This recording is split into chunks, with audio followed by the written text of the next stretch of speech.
तो दोस्तों, स्वागत है आपके अपने YouTube चैनल ज्ञान पथ में। आज हम आप लोगों को अभिक्रमित अन्वेषण के विषय में अध्ययन कराने का कार्य करेंगे, जिसको हम अंग्रेजी में प्रोग्राम इंस्ट्रक्शन के नाम से जानते हैं।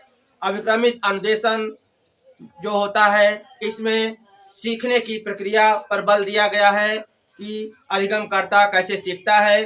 तो चलिए हम आपको बताने का कार्य करते हैं। इसमें ये एक विधि है। इसमें अधिगमकर्ता विषय वस्तु का अध्ययन करता है और अध्ययन करने के बाद उस विषय वस्तु के सामने कुछ प्रश्न दिए रहते हैं। अधिगमकर्ता उस प्रश्न को हल करता है और उसका उत्तर देता है। उस उत्तर का मिलान उस फ्रेम में दिया गया रहता है।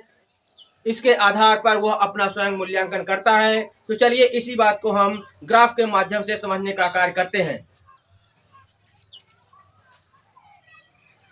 ये देखिए, कोई भी समस्या होती है तो इस अभिक्रमित अन्वेषण में ये समस्या जो है को कई टुकड़ों में बांट दिया जाता है। जैसे मान लीजिए कोई समस्या है, या ये कह लीजिए किसी विषय का आपको अध्ययन करना है।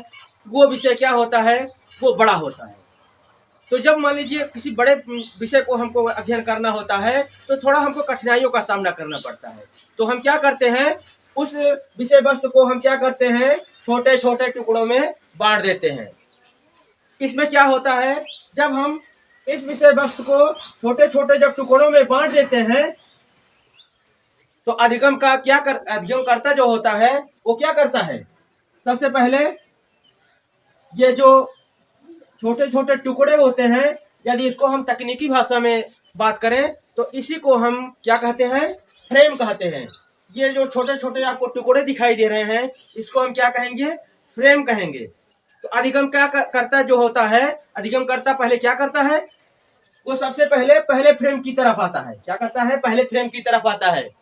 तो ये जो आपका विषय वस्तु होता है, जिसको आपने टुकड़ों में बांटा है, उसका वो अध्ययन करता है।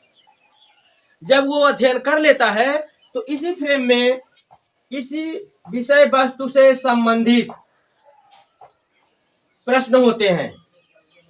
अब देखिए, प्रश्न आगे भी हो सकते हैं और प्रश्न पीछे भी हो सकते हैं।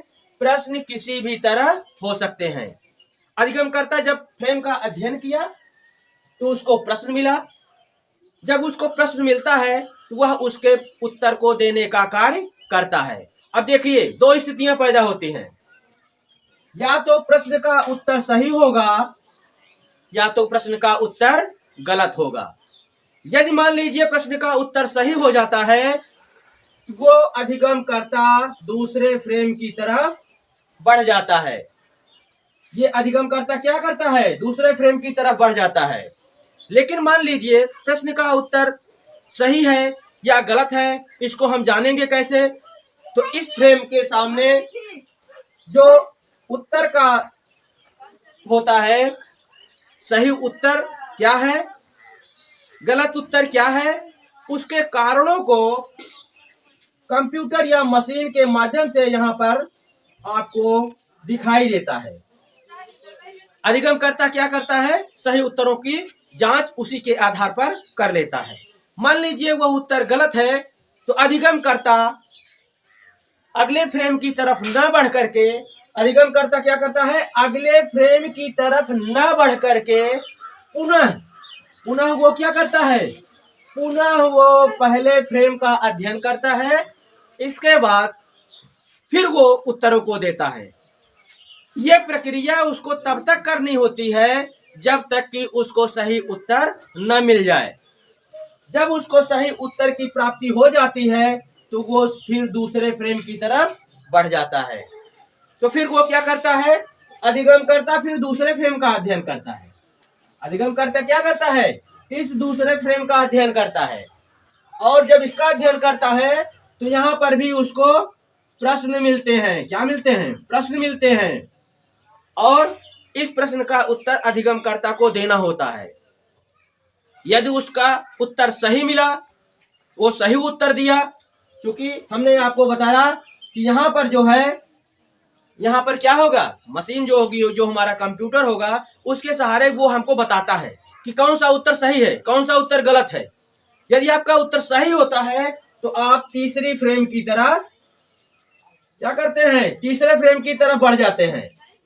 अगर हम पॉइंट में इसको कर दें 1 2 3 तो क्या करता है, तीसरे फ्रेम की तरफ बढ़ जाता है। लेकिन मान लीजिए उसका उत्तर फिर गलत हो गया, तो उसको क्या करना होता है, पुनः उसको दूसरी फ्रेम का अध्ययन करना होता है। क्या करना होता है, दूसरी फ्रेम का पुनः अध्ययन करना होता है, और अध्ययन करने के बाद उसे पुनः प्रश्न का उत्तर देना होता है।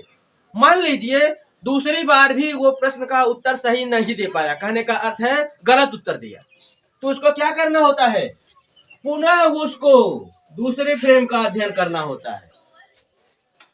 कहने का अर्थ है उसको उस फ्रेम का अध्ययन तब तक करना होगा और उसका अध्ययन करके उसका उत्तर तब तक देना होगा जब तक कि उसे सही उत्तर न मिल जाए।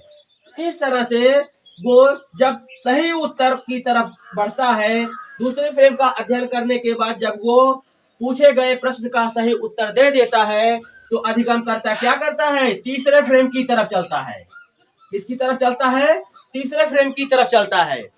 इस तरह से अधिगमकर्ता फ्रेमों का अध्ययन करता रहता है। फ्रेम का मतलब उसमें जो समस्याएं होती हैं, जो विषय वस्तु होता है, उस विषय वस्तु का अध्ययन उसको करना होता है, और वो विषय वस्तु का अध्ययन करता रहता है, पूछे गए प्रश्नों का उत्तर देता रहता है। इस तरह से आगे उत्तर देखने के पश्चात यदि उसका उत्तर सही होता है तो अगले फ्रेम की तरफ बढ़ता रहता है। इस तरह से ये प्रक्रिया आगे की तरफ बढ़ती रहती है। इसको जो है, ये जो आपका अभिक्रमित अनुदेशन है, ये जो प्रक्रिया आपकी चलती रहती है, यही प्रक्रिया आपकी अभिक्रमित अनुदेशन के नाम से जानी जाती है। अब देखिए, एक सीखने के संदर्भ में एक मनोवैज्ञानिक है जिनका नाम स्किनर है। हम सब लोग जानते हैं कि स्किनर महोदय ने एक सिद्धांत दिया जिसको हम क्रिया प्रसूत अनुबंधन के नाम से जानते हैं। कौन सा सिद्धांत दिया स्किनर महोदय ने, क्रिया प्रसूत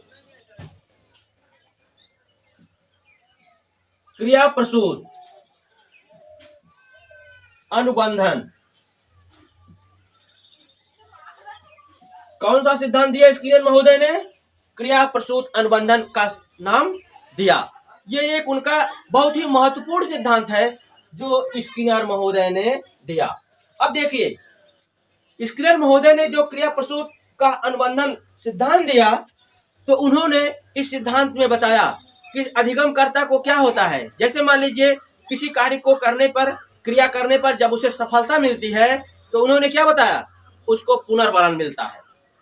तो इसी पुनर्बलन का सिद्धांत स्किनर महोदय का और क्रिया प्रसूत अनुबंधन जो सिद्धांत है स्किनर महोदय का, इन्हीं दोनों जो आपके ये दो सिद्धांत आपको मिले स्किनर महोदय के द्वारा दिए गए, इन्हीं सिद्धांतों के आधार पर उन्होंने कुछ विभाजन किया, अभिक्रमित अनुदेशन को, या उनको बताने का कार्य किया, जिनको हम, यदि हम अभिक्रमित अनुदेशन को प्रकार की बात करें या विभाजन की बात करें, तो विभाजन तो कई बताए गए हैं, लेकिन जो सबसे महत्वपूर्ण हमको आपको परीक्षाओं में मिलता है वो फ्रेमों के आधार पर मिलता है।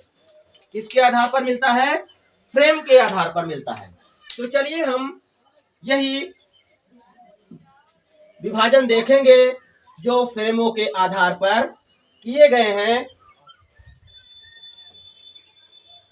इसको उन्होंने 3 तरह से बताया, या ये कह लीजिए अभिक्रमित अनुदेशन जो फ्रेमों के आधार पर विभाजन किया गया है वो 3 तरह का होता है। पहला है रेखी। पहला क्या है, रेखी अभिक्रम।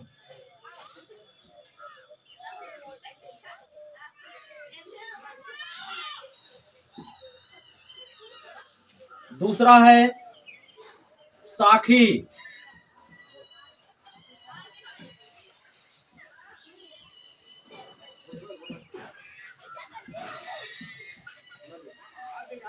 और तीसरा है अवरोही।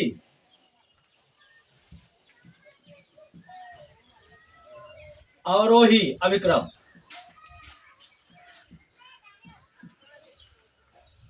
अब देखिए ये तीन जो है, जो विभाजन किए गए, या ये कह लीजिए अभिक्रमित अनुदेशन के विषय में जो ये तीन भाग आपको बताए गए, ये किसके आधार पर है? हम फ्रेमों के आधार पर देखेंगे, फ्रेम के आधार पर।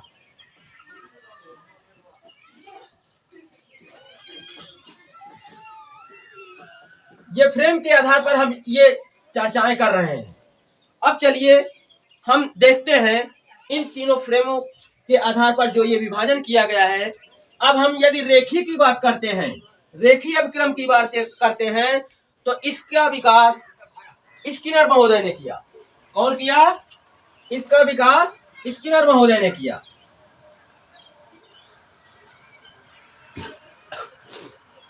इसका विकास कौन किया? स्किनर महोदय ने किया। यदि हम साखी की बात करते हैं तो इसका विकास क्राउडर महोदय ने किया। क्राउडर कौन किया? क्राउडर महोदय ने किया। और अवरोही की यदि हम बात करते हैं अभिक्रम की, तो इसको गिलवर्ट ने किया। कौन किया? गिलवर्ट। गिलवर्ट ने किया। इस तरह से रेखी अभिक्रम का विकास स्किनर महोदय ने किया, साखी अभिक्रम का विकास क्राउडर महोदय ने किया, और अवरोही अभिक्रम का विकास गिलवर्ट महोदय ने किया।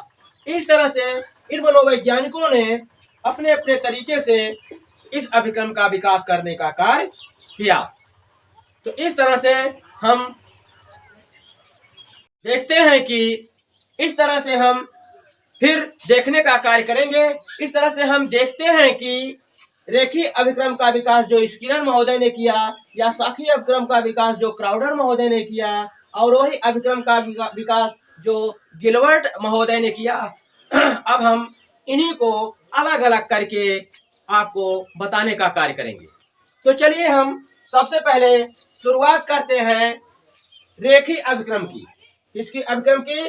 पहले की हम चर्चा करेंगे रेखी अभिक्रम की, जिसको स्किनर महोदय ने देने का कार्य किया। तो चलिए हम आपको ग्राफ के माध्यम से स्किनर महोदय ने जो देने का कार्य किया, सिखाने के संदर्भ में या सीखने के संदर्भ में अधिगमकर्ता किस तरह से अपने सीखने का कार्य करता है, वह अपना मूल्यांकन स्वयं करता है। इस तरह से हम देखने की बातों को देखेंगे। तो चलिए हम चित्र के माध्यम से इन्हीं बातों को देखते हैं जिसको स्किनर महोदय ने बताया। अब देखिए, अभी हमने जो पूर्व में जब हम अभिक्रमित अनुदेशन की चर्चा कर रहे थे, तो हमने आपको कुछ बातों को बताने का कार्य किया कि जो समस्या होती है या जो विषय वस्तु होता है, उसको हम क्या करते हैं? छोटे छोटे टुकड़ों में बांटने का कार्य करते हैं। जैसे मान लीजिए ये है पहली, ये है आपकी दूसरी, और ये है आपकी तीसरी। ये क्या है? जिसको अध्ययन करना है, जिस विषय वस्तु का अध्ययन करना है, उसको हमने मान लीजिए 3 खंडों में बांटा, 4 खंडों में बांटा, 5 खंडों में बांटा, 6 खंडों में बांटा। विषय वस्तु जितना हमारा लंबा होता है, उसको ध्यान में रखते हुए हम उसको कई टुकड़ों में, कई खंडों में बांट लेते हैं। तो चलिए हम 3 खंडों के माध्यम से हम इस विषय वस्तु को समझने का कार्य करते हैं। तो इसमें जो है विषय वस्तु को कई फ्रेमों में या कई टुकड़ों में बांट लिया जाता है। देखिए, हमने फ्रेम शब्द का प्रयोग इसलिए किया क्योंकि तकनीकी भाषा का ये शब्द है, इसलिए हमने इसको फ्रेम कहा। यदि हम तकनीकी भाषा का प्रयोग न करें तो इसको हम ये भी कह सकते हैं, ये जो हमारी समस्या है या जिसका हमें अध्ययन करना है, तो उसको हमने कई टुकड़ों में बांट लिया, छोटे छोटे भागों में बांट लिया। तो हम क्या करते हैं, जो ये हमने 3 फ्रेम बनाया। कितनी फ्रेम बनाया? 3 फ्रेम बनाया। अब देखिए, अधिगमकर्ता क्या करता है? इस फ्रेम का अध्ययन करता है। पहले वाले फ्रेम का क्या करता है? विधिवत अध्ययन करता है। और जब अध्ययन करता है तो इसके सामने ये कह लीजिए, इसके नीचे प्रश्न दिए रहते हैं। क्या दिए रहते हैं? इस फ्रेम, ये जो फ्रेम होता है, इस फ्रेम के नीचे कुछ एक प्रश्न होता है, और उस प्रश्न को जो है अधिगमकर्ता देने का कार्य करता है। तो चूंकि उस मशीन या कंप्यूटर में उसका उत्तर दिया रहता है। अब यह उत्तर सही भी हो सकता है और यही उत्तर गलत भी हो सकता है जो अधिगमकर्ता ने दिया। अब जो अधिगमकर्ता अपना उत्तर देने का कार्य करता है वो उत्तर सही भी हो सकता है, गलत भी हो सकता है। यदि मान लीजिए उसका उत्तर सही हो गया तो अधिगमकर्ता क्या है, दूसरे फ्रेम की तरफ बढ़ जाता है। लेकिन यदि मान लीजिए उसका उत्तर गलत हो गया, वो कैसे जानेगा कि उत्तर सही हो गया कि गलत हो गया? उस मशीन के द्वारा ये मालूम हो जाता है, वो बता देती है कि आपका उत्तर सही है या गलत है। गलत है तो क्यों गलत है, उसके कारणों को भी दिया रहता है, इसलिए वो इस बात को समझ जाता है। जब उसका उत्तर सही होता है वो दूसरी फ्रेम की तरफ बढ़ जाता है। फिर वो अधिगमकर्ता क्या करता है, दूसरे फ्रेम का अध्ययन करता है, और जब दूसरे फ्रेम का अध्ययन करता है तो यहाँ भी उसको प्रश्न मिलते हैं, यहाँ भी उसको फिर पुनः प्रश्न मिलते हैं। वह उस प्रश्न को पढ़ता है और प्रश्न को पढ़ने के परिणाम स्वरूप उसके उत्तरों को देता है, और जब उसको उत्तर मिलता है वो आपका उत्तर सही है या गलत है, उसके आधार पर वो समझ जाता है कि हमारा प्रश्न जो था उसका हमने जो उत्तर दिया वह उत्तर हमारा सही है या गलत है। इस तरह से जब फिर सही उत्तर की तरफ बढ़ता है तो फिर अगली फ्रेम की तरफ बढ़ जाता है। इस तरह से वो आगे की तरफ बढ़ता चला जाता है। कहने का अर्थ है एक फ्रेम के बाद दूसरे फ्रेम की तरफ, दूसरे फ्रेम के बाद तीसरे फ्रेम की तरफ, तीसरे फ्रेम के बाद वो चौथी फ्रेम की तरफ, इस तरह से वो आगे की तरफ बढ़ता चला जाता है, जिसको हमने पूरी समस्या को या ये कह लीजिए कि विषय वस्तु को जिसका हमें अध्ययन करना था, जिसको हमने कई फ्रेमों में बांटा था या ये कह लीजिए कई भागों में बांटा था, इस तरह से अधिगमकर्ता उसका अध्ययन करता है। इसकी अपनी कुछ विशेषताएं हैं। इसमें अधिगमकर्ता अपना मूल्यांकन स्वयं करता है, क्योंकि उसे यह मालूम हो जाता है कि जो हमने प्रश्न का उत्तर दिया क्या वो हमारा उत्तर सही था या गलत था। हमको उस मशीन द्वारा, उस मशीन के माध्यम से या ही कह लीजिए उस कंप्यूटर के माध्यम से हमें यह मालूम हो जाता है कि क्या हमने जो अध्ययन किया और अध्ययन करने के बाद जो हमको प्रश्न मिला उस प्रश्न का जो हमने उत्तर दिया क्या वो हमारा उत्तर सही है या गलत है। इस तरह से वह अधिगमकर्ता अपना मूल्यांकन स्वयं करता है। चलिए अब हम जिनको स्क्रीनशॉट लेना हो वो ले सकते हैं। अब चलिए हम दूसरे की तरफ चलते हैं जिसको हम साखी अभिक्रम के नाम से जानते हैं। अब हम देखेंगे साखी अभिक्रम।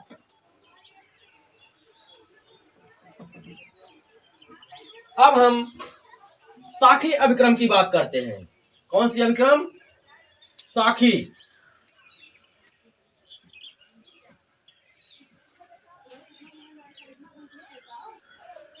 साखी अभिक्रम ये आपका कौन सा है? दूसरा वाला है, जिसका विकास कौन किया था? क्राउडर महोदय ने किया था। अभी आपने देखा इसका विकास कौन किया था? क्राउडर महोदय ने किया था। तो चलिए अब हम ये देखते हैं कि साखी अभिक्रम क्या होता है, इसमें अधिगमकर्ता कैसे सीखता है। तो इसमें भी वही बात जैसे आप पहले वाले में देखे थे, पूरे विषय वस्तु को या जो हम जिसका अध्ययन करना होता है अधिगमकर्ता को, उस विषय वस्तु को वो कई टुकड़ों में विभाजित कर लेता है। वो क्या करता है? कई टुकड़ों में उसको विभाजित कर लेता है जिस विषय वस्तु को अध्ययन उसे करना होता है। अब देखिए वो क्या करता है। विषय वस्तु नंबर 1 जिसको हम फ्रेम के नाम से जानते हैं, इसको हमने आपको पहले ही बताया कि तकनीकी भाषा में यदि हम इसकी बात करें तो जो ये आपके टुकड़े दिखाई दे रहे हैं इसको हम फ्रेम कहते हैं। क्या कहते हैं? फ्रेम कहते हैं। वो अधिगमकर्ता क्या करता है? इस फ्रेम का अध्ययन करता है। जैसे फ्रेम नंबर 1 की बात करते हैं तो अधिगमकर्ता ने क्या किया? फ्रेम नंबर 1 का अध्ययन किया। अब देखिए इस जो फ्रेम का अध्ययन किया उन्होंने, तो इस फ्रेम में आपको क्या मिलेंगे? प्रश्न मिलेंगे। अब देखिए, लेकिन जो आपने रेखीय अधिक्रम में प्रश्न की बात को देखा था, उससे थोड़ा ये हट करके होगा।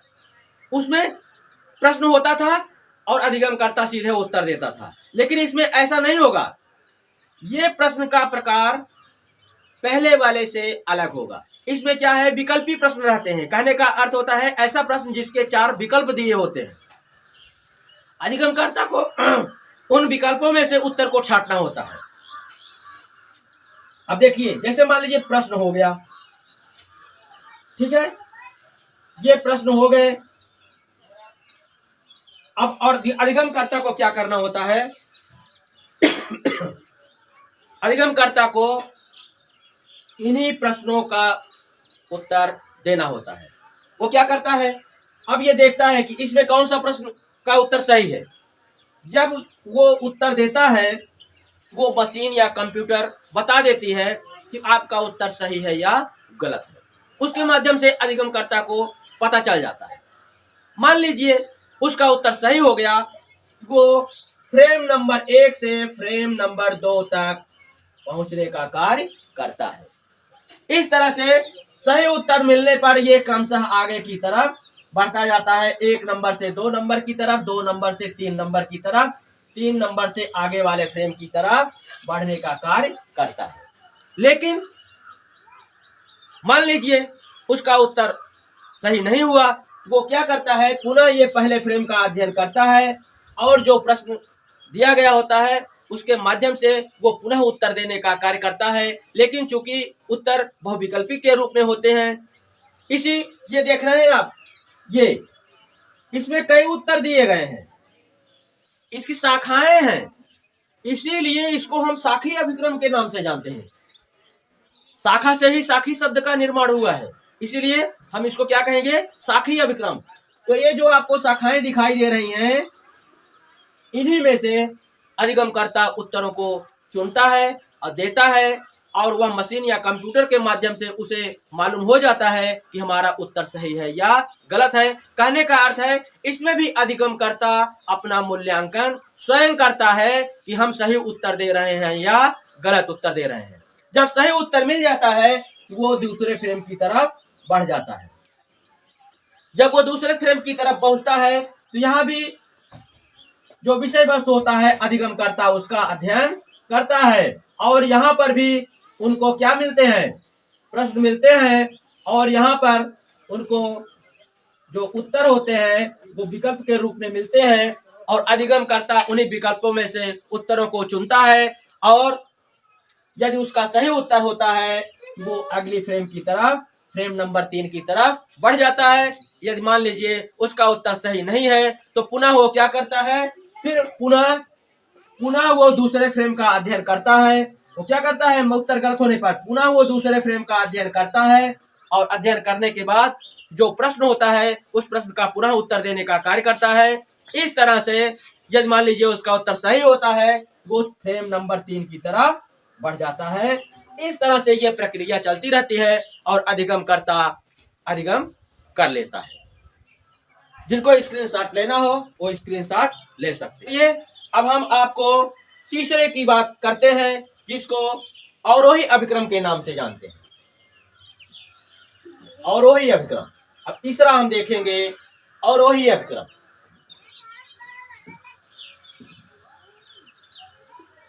अवरोही अभिक्रम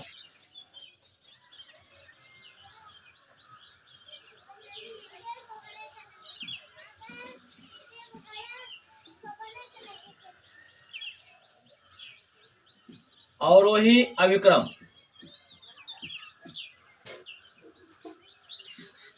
देखिए, जो ये अवरोही अभिक्रम है, इसका विकास गिलबर्ट महोदय ने किया। कौन किया? गिलबर्ट महोदय ने किया। अभी हमने आपको बताया, इसका विकास गिलबर्ट महोदय ने किया। अब देखिए, इसको अंग्रेजी में मैथेटिक्स कहते हैं। मैथेटिक्स क्या कहते हैं? इसको मैथेटिक्स कहते हैं, अवरोही को। मैथेटिक्स कहते हैं। और ये जो मैथेटिक्स है, इस शब्द की व्युत्पत्ति ग्रीक भाषा से हुई है। किस भाषा से हुई है? ग्रीक भाषा।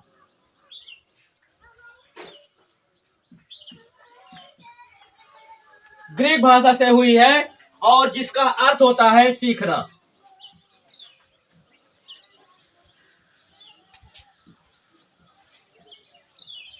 अब देखिए, ये इसके लिए अवरोही के लिए मैथेटिक्स शब्द का प्रयोग किया गया है, जो ग्रीक भाषा का शब्द है। किस भाषा का शब्द है? ग्रीक भाषा से शब्द का ये शब्द है, और जिसका अर्थ होता है सीखना। सीखना, जिसको हम अधिगम के नाम से भी जानते हैं। अब देखिए, हम तीसरे की बात करते हैं, अवरोही अभिक्रम, जिसको गिलबर्ट महोदय ने दिया या विकास किया। इसमें क्या होता है? इसमें भी वही बातें होती है। कहने का अर्थ है, इसमें अज्ञात से ज्ञात की तरफ बढ़ा जाता है। इसमें किस सूत्र के सहारे बढ़ा जाता है? अज्ञात से ज्ञात की तरफ। अज्ञात से किधर बढ़ेंगे? ज्ञात की तरफ। कहने का मतलब, जो हमें जानकारी नहीं है वहां से हम कहां पहुंचेंगे?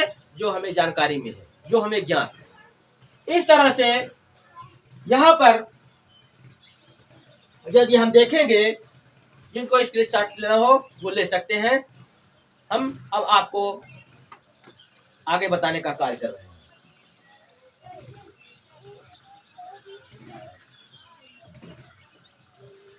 अब देखिए, इसमें भी वही पुराने की तरह जो हमारा विषय वस्तु होता है, उसको हम कई टुकड़ों में या कई खंडों में बांट लेते हैं, या ये कह लीजिए हमने उस विषय वस्तु को कई फ्रेमों के रूप में तैयार कर लिया। अब यहाँ पर दिखा जाता है कि जो हमारा विषय वस्तु होता है, और इस विषय वस्तु का जब वो अध्ययन करता है, अधिगम करता, अध्ययन करता है, तो उसको उस दो पहले आपने देखा, जो रेखी देखा, साखी देखा, अब हम अवरोही को देख रहे हैं, तो उनसे थोड़ा ये हट करके आपको दिखाई देगा। तो इसमें क्या आपको दिखाई देगा कि जो प्रथम पद का उत्तर रहता है, ये प्रथम पद कौन सा है? प्रथम पद का मतलब फर्स्ट फ्रेम। जो ये फर्स्ट फ्रेम होता है, इसका उत्तर द्वितीय पद से दिया जाता है। द्वितीय पद के माध्यम से, द्वितीय फ्रेम के आधार पर द्वितीय फ्रेम से दिया जाता है, और द्वितीय का तृतीय फ्रेम से दिया जाता है, तृतीय का चतुर्थ फ्रेम से दिया जाता है। इस तरह से वह अधिगम करता समस्याओं का समाधान कर लेता है। हमने आपको आज अभिक्रमित अन्वेषण में, या ये कह लीजिए आज हमने आपको अभिक्रमित अन्वेषण के संदर्भ में बताने का कार्य किया, जिसको हमने क्लासिफिकेशन किया, या ये कह लीजिए वर्गीकरण किया, या हमने उसके जो भाग बताए वो फ्रेमों के आधार पर बताया, जिसको हमने रेखी, साखी और अवरोही अभिक्रम के नाम से हम जानते हैं। उसको हमने आपको बताने का कार्य किया। यदि हमारा ये वीडियो आपको अच्छा लगे तो निश्चित रूप से आप हमारे चैनल को लाइक, सब्सक्राइब करिए, बेल आइकन घंटी को दबाइए, जिससे आपको अगला वीडियो सबसे पहले आपको मिले। धन्यवाद।